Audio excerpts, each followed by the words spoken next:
you have an awareness that not only do you have a physical body, but you have come to believe that this physical body is who you are, and that you have locked yourself into these five senses and decided that whatever evidence they provide for you is how you identify and define your reality.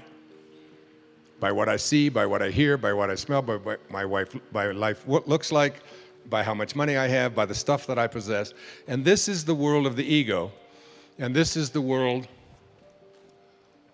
of the false self, according to my teacher, Nisargadatta Maharaj in India, who passed away in 1986. The false self is the ego.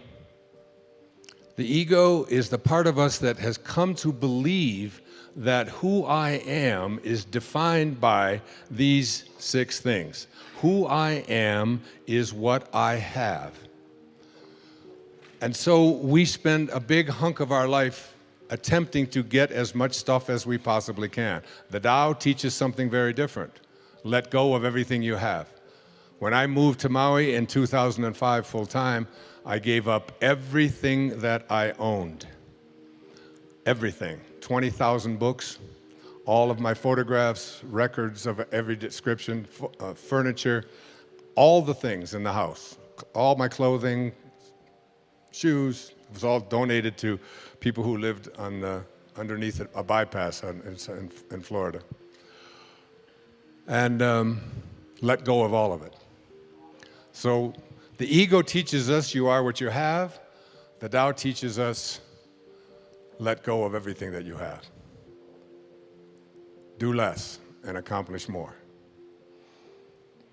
One of Lao Tzu's most famous observations was, I do nothing and leave nothing undone.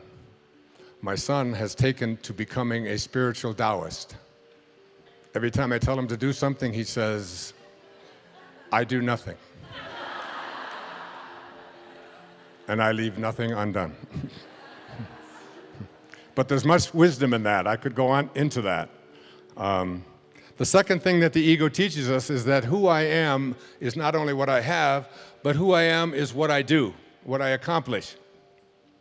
And so we spend a big hunk of our lives believing that the way that we become, quote, successful, happy, fulfilled, self-actualized, whatever it might be, is on the basis of what I accomplish, what my resume looks like, how many promotions I get.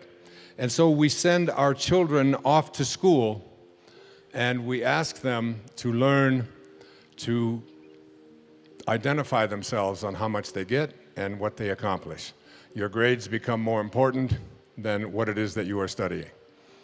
What you own, what clothes you wear, what labels you have, and so on.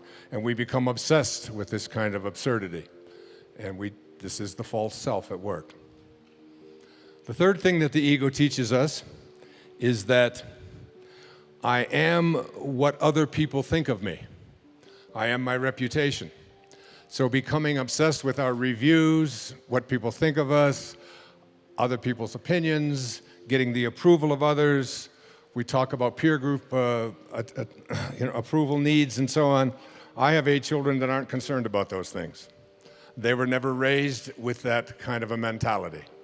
The whole idea of trying to please other people was something that they consistently heard from their mother and myself, that this isn't important to us. We're not attached to that.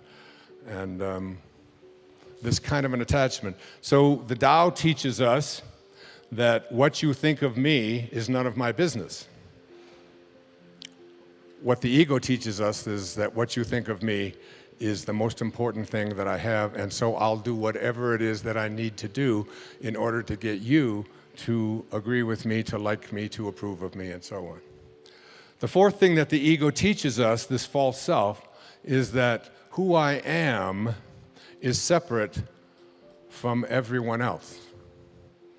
And so we are raised in this world of the false self which teaches us that we have to be in competition with everyone else. We have to defeat someone else. Being number one is the most important thing, and you see people doing this all the time at football games and and you'll see it when the Olympics come up, that the gold medal is more important than anything else, and you'll see people weeping and sobbing over this idea that I have to be better than somebody else in order to be fulfilled in my life. The fifth thing that the ego teaches us is that I am separate not only from everybody else, but that I am separate from what's missing in my life. The Tao teaches us that there is no place that God is not. If there is no place that God is not, then God must be in you. And if there is no place that God is not, then God must also be in all that I perceive to be missing from my life. And therefore, in order to become a manifester and to attract into my life what I want, I simply have to realign myself. I have to rejoin. I have to yoga myself to God. And the most egregious error of the ego is a belief system that says that who I am is separate from God, that God is something outside of me. We have not been raised to understand and believe that at our basic core, what Lao Tzu called our original nature, what we are is love. And all we have to do is be that and live that. There was a great Indian poet. His name was Rabindranath Tagore. And he received the Nobel Prize for Literature in 1913 for a collection of poetry called the Gitanjali. And in that poem, that long poem, 90-some verses, one of those verses says this. He's speaking of the ego. He said, I went out alone on my way to my tryst. But who is this me in the dark? I step aside to avoid his presence, but I escape him not. He makes the dust rise from the earth with his swagger. He adds his loud voice to every word I utter. He is my own little self, my Lord. He knows no shame, but I